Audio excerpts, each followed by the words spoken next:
మీకు తెలుసా బాబోయ్, వీటికన్నా పాములే నయం. అవి బుల్లిజీవులే కానీ విషసర్పాలను మించి బెదరగొడుతున్నాయి. జెల్లీ ఫిష్ల కన్నా విషపూరితమైనవి అవేంటో, వాటి సంగతులేంటో తెలుసుకుందామా ఫ్రెండ్స్? ఈరోజు మనం విషసర్పాలైన పాములు ఇంకా జెల్లీ ఫిష్ల కన్నా ఇంకా విషమైనవి, ఇంకా ఎక్కువ ఇంపాక్ట్ చూపించే వాటి గురించి తెలుసుకుందాం. ఆస్ట్రేలియాలో బోలెడు విషపూరితమైన పాములు ఉన్నాయి. క్షణాల్లో ప్రాణాలు తీసే జెల్లీ ఫిష్లు ఉన్నాయి. విషంతో అనారోగ్యం పాలు చేసే సాలెపురుగులు కనిపిస్తాయి. కానీ ఇప్పుడక్కడ వాటిన్నింటికన్నా ప్రమాదకరమై కూర్చున్నాయి కొన్ని జీవులు. అవేంటో కావు, మనకి బాగా తెలిసిన కందిరీగలు, తేనెటీగలు. నిజం ఫ్రెండ్స్, మీరు నమ్మకపోతే ఈ మ్యాటర్ మొత్తం వినండి.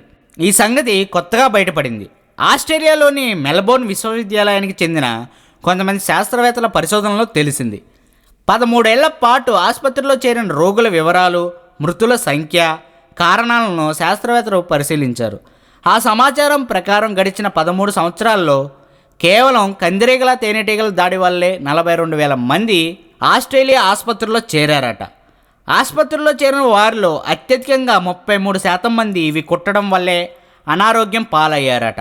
సాలెపురుగుల వల్ల 30%, పాముల వల్ల 15% మంది ఆసుపత్రిలో చేరితే అన్నిటికన్నా ఎక్కువ మంది గాయపడింది కందిరీగల వల్లే అని తేలింది.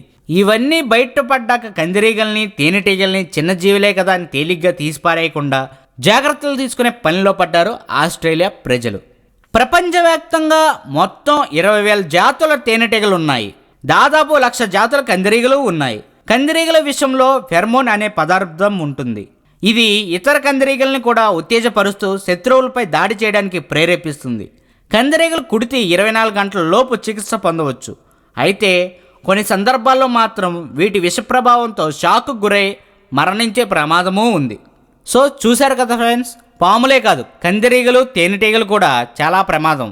సో వాటికి దూరంగా ఉంటూ జాగ్రత్తలు తీసుకోవడమే మనకు మంచిది.